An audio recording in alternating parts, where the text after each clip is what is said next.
아까 노승일 증인께서 우병우 증인이 직접 소개한 차은택의 법률 조력인은 김기동 씨라고 얘기를 하셨습니다. 네. 근데 이분이 대검찰청 직속 부패범죄특별수사단장을 맡고 있는 현직 검사입니다. 방금 김 검사장님께서 직접 해명 입장을 내셨습니다. 전혀 사실이 아니며 동기인 후배 검사의 저녁 식사 자리에 우연히 동석해서 그 명함 주고받은 것이 전부라고 합니다. 동기라는 것은 차은택과 동기인 후배 검사였다고 합니다. 이 특검에서 이 김기동 검사장에 대해 사실을 밝혀주셔야 할 것 같습니다. 만약에 법률 조력을 한 것이 사실이라면 현직 검사가 그것도 무려 중수부의 부활이라고 할 만한 조직을 이끌고 있는 검사장이 국정농단의 주역을 돕고 있었던 것입니다. 용납할 수 없는 일입니다. 김기동 검사장, 이분의 이력이 화려합니다. BBK, 내곡동, 효성 비자금 등 이명박 대통령 관련 주요 사건을 다 이분이 맡았습니다. 그리고 수사 결과는 대부분이 무혐의였습니다. 그리고 이후에 승진을 거듭합니다. 한명숙 전 총리 불법 정치자금 수사도 1심 무죄를 뒤집고 유죄로 이끌어낸 분이 바로 김기동 검사장입니다. 참으로 놀라운 분입니다. 뿐만 아닙니다. 현재 김 검사장께서 속한 특별수사단에서 맡고 있는 사건이 대우조선해양 수사인데 송희영 전 조선일보 주필이 연루되어 있는 그 사건입니다.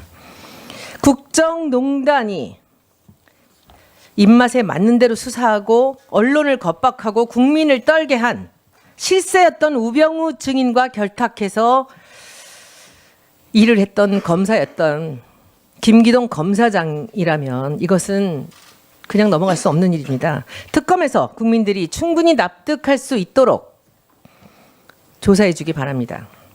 노승일 증인께 질의하겠습니다. 네.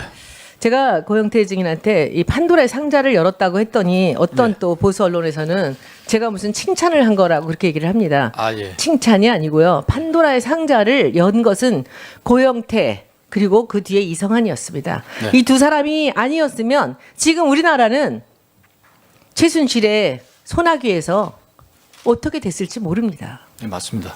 맞죠? 저는 이런 얘기를 들었습니다. 이 고영태 증인과 이성한 씨나 이 지금 노 증인 같은 분들이 모여서 했던 얘기라고 들었습니다. 국민들이 이 안에서 어떤 일이 일어난지를 안다면 이것을 과연 받아들일 수가 있을까? 너무 끔찍한 일들이 안에서 일어났다라는 그런 얘기들을 했습니다. 맞습니까? 맞습니다. 제가 보기에 오늘 노증인께서는 박영선 의원님을 돕겠다고 하셨지만 네. 이 1,000만 명이 넘는 국민들이 보고 있는 이 앞에서 본인이 노출이 돼야 됩니다. 이 증인으로 오신 게 얼마나 다행인지 모르겠습니다. 온 국민이 노승일 증인을 보호할 것입니다. 감사합니다. 이야기해 주십시오. 어떤? 몇 가지 얘가 한 가지 그러면 제가 예. 이 태블릿 PC의 소유가 왜 이렇게 중요한지 네. 저는 알 수가 없습니다. JTBC와 나머지 모든 사람들이 붙어서 이 태블릿 PC가 최순실의 것이 아니라는 쪽으로 모든 위증까지를 하고 있습니다. 이것이 왜 이렇게 중요한 겁니까? 태블릿 PC 안에는 청와대 자료나 그다음에 유실이 되지 말아야 될 기밀 문서나 그다음에 대통령 연설문 등이 있기 때문에 태블릿 PC가 가장 중요하고요. 지금 태블릿 PC 계속 얘기하는 이유가 일단은 증거력을 무력화시키기 위해서 흔드는 분위기지 않나 생각하고요. 근데 영태하고 제 생각은 약간 틀립니다. 저희도 그 청와대 자료나 그다음에 문체부에서 받은 자료를 다 제출을 했고 그다음에 검찰에 검찰에 제출한 제 자료에 보면 대통령 연설문도 있고 그다음에 그 청와대 문건이 파일로 한 건 한 건씩 들어와 있습니다. 그래서 청와대 연설문 같은 경우에는 제가 독일에 있을 때 최순실 씨가 쓰던 노트북에서 제가 카피해서 갖고 온 거고요. 그다음에 청와대 문건도 최순실 씨가 쓰던 제가 쓰던 그 컴퓨터를 최순실 씨가 잠깐 사용하면서 거기서 제가 카피해서 갖고 온 겁니다. 그렇기 때문에 태블릿 PC가 아니더라도 대통령 연설에 충분히 관여한 가능하다고 많은 생각합니다. 자료들이 있다는 말씀이시죠. 대통령 연설문을 제가 한 건만 갖고 있습니다. 네, 한 그럼 건만 다른 갖고 자료들은 이 미르재단이나 K스포츠에 관련돼서 최순실이 국정농단을 했다는 자료들이 그 안에 충분히 많이 있다는 말씀이죠. 예, 맞습니다. 네. 예. 묻고 가야 되는가, 털고 가야 되는가를 갖고 안에서 많이 고민을 하고 계시다고 그렇게 말씀을 들었습니다. 아, 저희는 어떤 부분을 털고 가고 뭐 어떤 비밀이 너무 많다는 것이죠. 근데 제가 이렇게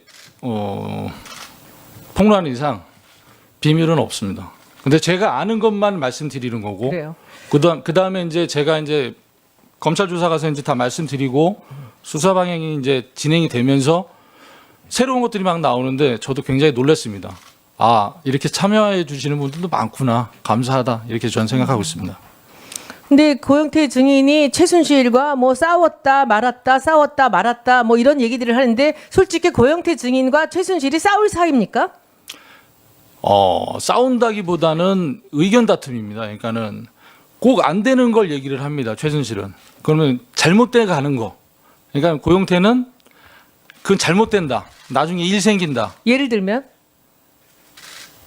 갑자기 생각은 안 나는데 하여튼 그런 부분 때문에 많이 그 의견 다툼 때문에 그런 경우 둘이 만나지 않고 그런 경우가 많습니다. 운동하신 분들이니까 더 용기 있게 나서 주신 것 같아서 너무 감사드립니다. 이따가 네. 또 추가 질의 기회가 있다면 또 말씀을 드리겠습니다. 아까 말씀드렸지만 이런 공개된 자리에서 전 국민이 지켜보는 데서 말씀을 해주셔야 됩니다. 그래야지 네. 여러분들이 보호를 받습니다. 네. 그래서 이따 생각 좀 나시면 다시 다른 의원님들이 질의하실 때 대답을 명쾌하게 시원하게 또 속 시원하게 털고 가시기 바랍니다. 이상입니다. 네.